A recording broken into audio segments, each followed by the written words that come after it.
पृथ्वी।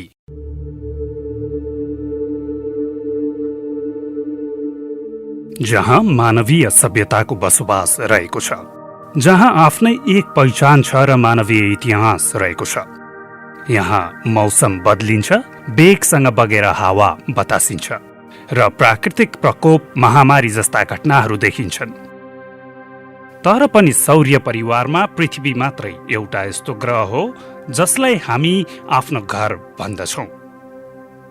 जसरी क्षुद्र ग्रहहरूले पुरै डाइनोसर प्रजातिको अन्त्य गर्यो, त्यसरी नै पृथ्वीमा मानिसहरूको अस्तित्वको खतरा सधैँ रहिरहेको छ र यसैका लागि दशकौंदेखि हाम्रा वैज्ञानिकहरू पृथ्वीभन्दा बाहिर जीवनको खोजीमा लागिरहेका छन्, जसमा मानिसहरूको अस्तित्व बचाइराख्न सकियोस्।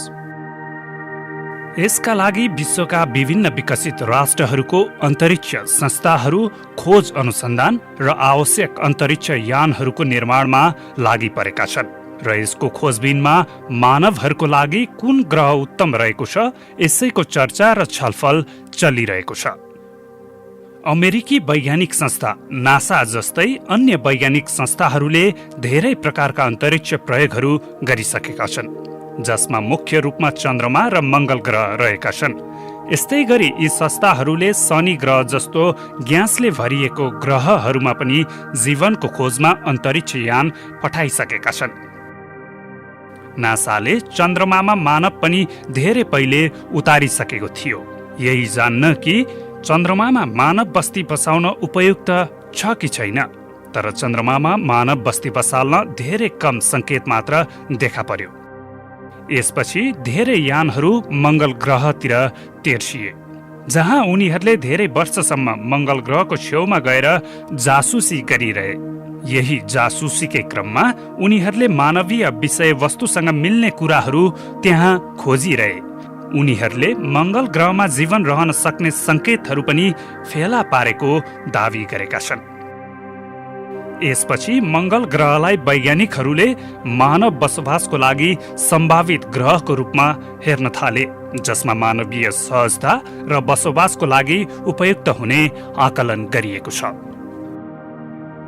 मङ्गल ग्रह हाम्रो सबैभन्दा नजिकको छिमेकी ग्रह हो। यो ग्रह चिसो, निर्जीव र जीवन नभएको ग्रह भएको दावी गरिएको छ, जहाँ हामी मानवीय अस्तित्व बचाउने प्रयासमा लागिरहेका छौँ, या भनौँ त्यस्तो सपना देख्दैछौँ। तर प्रश्नहरू अझै छन् कि के यो सपनाहरू पूरा गर्न सकिन्छ? पछिल्लो केही वर्षहरूदेखि केही नयाँ नयाँ विचार र सिद्धान्तहरू सार्वजनिक भइरहेका छन्। के मङ्गल ग्रहमा मानवीय बसोबास गराउन सकिन्छ भने मानिसहरू कसरी मङ्गल ग्रहमा जानेछन् र बस्नेछन्? अझै सबैको मनमा त्यही प्रश्न छ कि मङ्गल ग्रहमा हामी पृथ्वीमा जस्तै स्वतन्त्रतापूर्वक बस्न सक्छौँ? के त्यहाँ पनि हामी त्यसरी नै घुम्न सक्छौँ जसरी हामी यहाँ पृथ्वीमा घुम्छौँ? यो प्रश्न सुन्दा जति नै सामान्य लागे पनि यसको उत्तर खोज्न अहिले पनि कठिन रहेको छ। मङ्गल ग्रह प्रति सम्भावना देख्नेहरूले मङ्गल ग्रहको परिभाषा अरू नै दिने गर्छन्। मानौ मङ्गल ग्रहले उनीहरूलाई भन्दैछ, आऊ ममा अन्वेषण गर, यहीँबाट बाटो खुल्नेछ मानवीय सभ्यता बचाउनलाई। नमस्कार मित्रहरू, आजको यस भिडियोमा हामी बेली विस्तार लगाउनेछौँ इलन मस्क भन्ने व्यक्तिले गर्दै आएको एक आश्चर्यजनक पार्ने मङ्गल ग्रहको मिसनबारे। हामीसँग निरन्तर जोडिन र ज्ञान विज्ञानको दुनियाँमा आफूलाई प्रवेश गराउन यस च्यानलसँग जोडिनुहोला। त्यसको लागि सब्स्क्राइब बटन थिच्न नभुल्नुहोला। आखिर किन खास छ त मङ्गल? यसलाई किन यति धेरै महत्त्व दिइरहेको छ? पहिले हामी सबैलाई थाहा छ कि मङ्गल ग्रह हाम्रो पृथ्वीको सबैभन्दा नजिकको ग्रह हो र दोस्रो, यो हाम्रो पृथ्वीसँगै मिल्दोजुल्दो पनि देखिन्छ। तर मङ्गलमा मानवीय सभ्यता बसाउन यति नै काफी भन्ने छैन। यसबाहेक पनि धेरै चुनौतीहरू हामी माझ रहेको छ। तर एकजना व्यक्ति यस्ता छन् जो यी सबै समस्याहरूको बावजुद पनि मानिसहरूलाई पृथ्वीबाट मङ्गलसम्मको यात्रा गराउने दावी गरिरहेका छन् र उनको नाम अघि पनि मैले उल्लेख गरिसकेको छु र फेरि पनि सुन्नुहोस्, उनको नाम इलोन मस्क हो।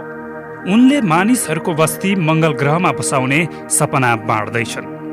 उनको यो दावी छ कि अब यो जरुरी भइसक्यो, अब हाम्रो गन्तव्य मङ्गल ग्रह हुनुपर्दछ। उनी भन्दछन्, हामी समय अनुसार बदलिन जरुरी छ। मानिसहरूले अब अन्तरिक्ष अभ्यासहरू गर्न जरुरी छ ताकि हामी अन्तरिक्ष वा अन्य ग्रहमा बस्न सकौं। र उनी मङ्गल ग्रहलाई मानव बसोबासको लागि एकदमै उपयुक्त मान्दछन्। इलोन मस्क मानवीय सभ्यतालाई धेरै ग्रहहरूमा र अन्तरिक्षमा बस्ने प्राणी बनाउन चाहन्छन्। मानिसहरू एक विकसित प्रजाति बनुन् र एकभन्दा धेरै ग्रहमा अस्तित्व रहिरहोस्, उनी भन्दछन्। यही सपनालाई साकार पार्न उनले एक कम्पनी पनि बनाएका छन् जसको नाम रहेको छ स्पेस एक्स। यो एउटा यस्तो कम्पनी हो जसको मुख्य उद्देश्य अन्तरिक्ष यात्रालाई सस्तो र सरल बनाउने हो। इलोन मस्क स्पेस एक्स मार्फत रकेट इन्जिनियरिङलाई अत्याधुनिक रूपमा विकसित गर्ने कोसिस गरिरहेका छन्, जसबाट अन्तरिक्षमा आउन जान सरल र सस्तो बनाउन सकियोस्। अब यहाँ प्रश्नहरू पनि देखिन्छन्, जस्तै हामी अर्को ग्रहमा गएर किन बस्न चाहन्छौँ? हामीले मानवीय बस्ती बसाउन मङ्गल ग्रहलाई नै किन चुन्यौँ? यस बारेमा इलोन मस्क भन्छन्, जसरी विनाशकारी क्षुद्र ग्रहहरू पृथ्वीमा खस्दा डाइनोसर प्रजातिको लोप भएर गयो, समाप्ति भएर गयो, र अहिले यहाँ त्यस्तै प्रकारको माहौल छ कि धेरै देशहरूसँग परमाणु हतियारहरू रहेका छन्, जसको कारण तेस्रो विश्वयुद्ध कुनै पनि बेला हुन सक्छ, जसले मानवीय सभ्यतालाई समाप्त पार्ने ताकत राख्दछ। यस प्रकारका विनाशकारी घटनाहरूबाट हाम्रो मानवीय सभ्यता सधैँ खतरामा रहिरहन्छ। यसबाट बच्नको लागि हामीसँग जम्मा 2वटा विकल्पहरू रहेका छन्। पहिलो त हामी विनाशकारी घटनाहरूको प्रतीक्षा गरौँ र हाम्रो अस्तित्व समाप्त हुन दिउँ, र अर्को दोस्रो विकल्प यो छ कि हामी हाम्रो पृथ्वीबाट बाहिर निस्केर अर्को ग्रहमा बस्ती बसाएर सभ्यता बचाइराखौँ। हो, हामी सबैलाई लाग्छ कि दोस्रो विकल्प सबैभन्दा उत्तम रहेको छ। जब इलोन मस्कलाई सोधियो मङ्गल ग्रह नै किन, तब उनले भने यो सौर्य मण्डलमा धेरै ग्रहहरू रहेका छन्, तर सबै ग्रहहरू मानव बसोबासको लागि उपयुक्त छैनन्, किनभने केही ग्रहहरू यस्ता छन् कि त्यसमा एसिडको वर्षा हुन्छ, जसमा मुख्य शुक्र ग्रह रहेका छन्। यस ग्रहमा एसिडको चरम वर्षा हुन्छ। बुध ग्रहमा पनि जान सकिँदैन, किनभने यो सूर्यको धेरै नजिक रहेको छ र यहाँ सूर्यबाट आउने किरण रोक्न कुनै पनि वातावरण रहेको छैन। यसपछि अर्को 2वटा ग्रह बृहस्पति र शनि ग्रह पनि छन्। यी ग्रहहरू ग्यासबाट बनेका छन्, त्यसैले यी ग्रहहरूमा पनि बस्न उपयुक्त वातावरण छैन। तर यिनीहरूको चन्द्रमामा भने वातावरणको खोज भने गर्न सकिन्छ, तर यिनीहरू पृथ्वीबाट धेरै टाढा रहेका छन्, त्यसैले त्यहाँसम्म पुग्न अहिले त्यति सरल रहेको छैन। अब कुरा गरौँ हाम्रो पृथ्वीको वरपर घुम्ने चन्द्रमाको। चन्द्रमामा पनि मानव बस्ती बसाल्ने वातावरण र सम्भावना एकदमै कम रहेको छ। मङ्गल ग्रह भन्दा चन्द्रमामा त्यति बस्नको लागि उपयुक्त मानिएको छैन। अब हामीसँग एउटै मात्र विकल्प छ कि जहाँ मानवीय बस्ती बसाल्न उपयुक्त सङ्केतहरू भेटिएका छन्, र त्यो हो रातो ग्रह अर्थात् मङ्गल ग्रह। तर यसमा पनि धेरै चुनौतीहरू रहेका छन् कि कसरी मङ्गलमा बस्ती बसाल्न सकिन्छ, धेरै मानिसहरूलाई मङ्गल ग्रहमा कसरी पठाउन सकिन्छ। अहिलेसम्म मङ्गल ग्रहमा जति पनि अन्तरिक्ष संस्थाहरूद्वारा अन्तरिक्ष यानहरू पठाइए ती सबै एकतर्फी यात्रा अन्तर्गत पठाइएको छ। यसको मतलब अहिलेको प्रविधिको हिसाबले मङ्गल ग्रहमा जान त सकिन्छ, तर फर्केर आउन भने सकिँदैन। यो एक सबैभन्दा ठुलो चुनौती रहेको छ।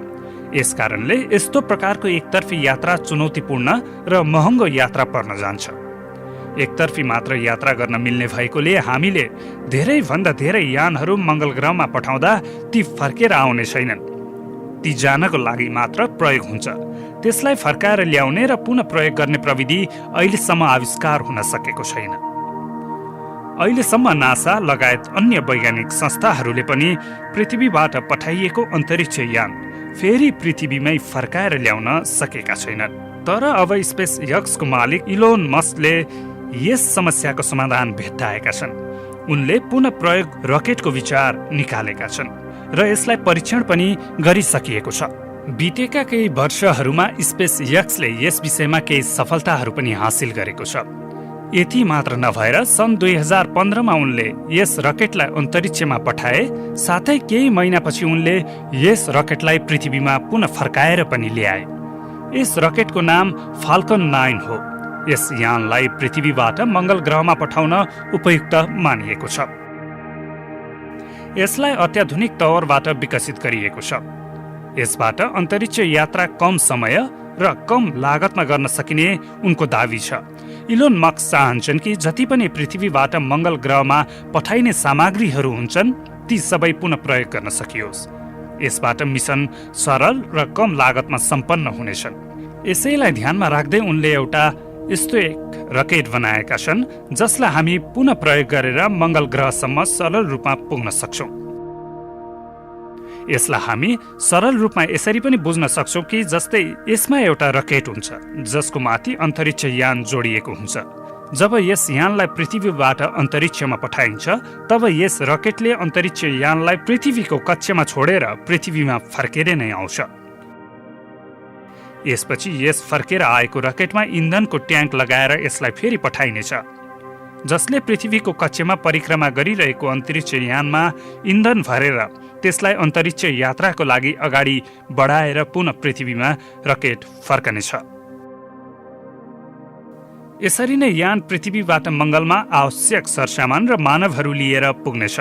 योभन्दा अघि प्रयोगमा रहेका रकेटहरूमा यस्तो प्रविधि विकसित गर्न सकिएको थिएन। त्यो पृथ्वीबाट गएपछि त्यसलाई पुनः प्रयोग गर्न सकिएको थिएन। त्यसलाई अन्तरिक्षमा नै नष्ट गरिने गरिन्थ्यो। पृथ्वीबाट मङ्गल ग्रहमा जाने समस्या त सुल्झियो, तर अब अर्को प्रश्न बाँकी छ कि मङ्गल गएपछि फर्कने चाहिँ कसरी? यस प्रश्नको उत्तरमा इलोन मस्क भन्छन् कि मङ्गल ग्रहमा नै अत्यावश्यक वस्तु उत्पादन गर्न हामीले सक्नुपर्छ। जस्तै मङ्गल ग्रहमा नै त्यहीँको कच्चा पदार्थ प्रयोग गरेर इन्धन बनाउनुपर्छ। यसो गरेमा मिसनको लागत खर्च 5 गुणा कम हुन जान्छ, किनभने पृथ्वीबाट यति धेरै इन्धन मङ्गल ग्रहमा लैजान सकिँदैन कि त्यसलाई प्रयोग गरेर फेरि पृथ्वीमा नै फर्कन सकियोस्। यसका लागि हामीले मङ्गल ग्रहमा नै इन्धन बनाउन सक्नुपर्छ। तर रमाइलो कुरो के छ भने मङ्गल ग्रहमा इन्धन बनाउनका लागि उपयुक्त माहौल र वातावरण रहेको छ। अधिक मात्रामा CO2 र त्यहाँ बरफको रूपमा H2O पनि रहेको छ। यी दुईको मद्दतबाट मिथेन ग्यास बनाउन सकिन्छ। यसैको मद्दतबाट मङ्गल ग्रहमा जान र आउन धेरै सस्तो र सरल हुन सक्छ। मङ्गल ग्रहमा स्थायी र विकसित मानवीय सभ्यता बसाउनका लागि केवल पृथ्वीबाट प्रविधि लगेर मात्र सम्भव छैन। हामीले त्यहाँ नै धेरै प्रयास गर्नुपर्ने हुन्छ। यसका लागि हामी मङ्गल ग्रहमा नै बसेर त्यहाँ उपलब्ध स्रोत साधनको प्रयोग गर्नुपर्ने हुन्छ। हामीले त्यहाँको कच्चा पदार्थको खोज अनुसन्धान गरेर त्यसको प्रयोग गर्न सिक्नुपर्नेछ।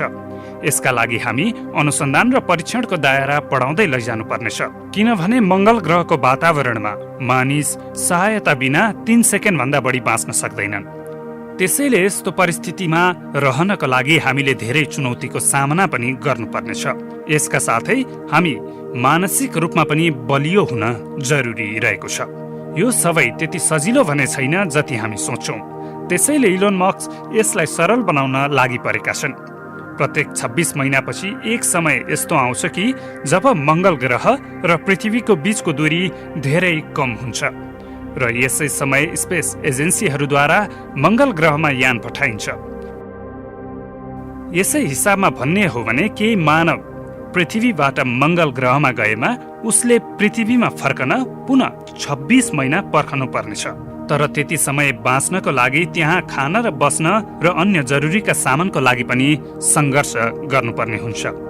तर समस्या यो छ कि एक रकेटको मद्दतमा यति धेरै सामान लैजान सकिँदैन कि यति समयको लागि त्यो पर्याप्त रहोस्। यसका लागि पनि इलोन मस्कले तयारी गरेका छन्। उनी भन्दछन् अहिले उनी ठूलो मिसनको लागि तयारी गरिरहेका छन्। उनको सोचाइ छ कि आउने समयमा 1000 रकेटलाई मङ्गल ग्रहमा पठाइनेछ, जसमा 10 लाख मानिस र उनीहरूको साथमा जरुरी सामान र खानेकुराहरू पठाइनेछ। खासमा उनी मङ्गल ग्रहमा 10 लाख आबादी सहित बस्ती बसाल्न चाहन्छन्। उनलाई थाहा छ कि मङ्गलमा मानिसहरू लैजान मात्र पर्याप्त छैन, त्यहाँ उनीहरू बस्न लायक वातावरण पनि निर्माण गर्नुपर्नेछ। यसका लागि मंगलको वातावरणलाई अनुकूल बनाउनु पर्नेछ, तर वातावरण अनुकूल बनाउन हजारौं वर्ष लाग्नेछ। यसका लागि उनले अर्को प्रविधिमा पनि काम गर्दैछन्, जस अन्तर्गत उनले मंगल ग्रहमा सिसाबाट बनेको कोलोनी निर्माण गर्नेछन् र त्यसका लागि कोलोनी भित्रको माहौल र वातावरण मानिसहरू बस्न लायक बनाइनेछ। मानिसहरू तबसम्म सिसाको त्यस कोलोनी भित्र बस्नुपर्नेछ जबसम्म बाहिरको वातावरण अनुकूल हुँदैन। यो तकनिक कति सक्षम हुन्छ यो त आउने समयमा नै थाहा हुनेछ। तर इलोन मस्कको यो पनि दावी छ कि उनी मानिसहरूलाई सन् 2030 भित्र मंगल ग्रहमा बसाउनेछन्। भविष्यको सम्भावना अहिले नै कसले भन्न सक्छ र? तर प्रश्न अहिले पनि एउटै मात्र छ कि अब हामी मंगल ग्रहलाई दोस्रो घर पनि बनाउन सक्छौं?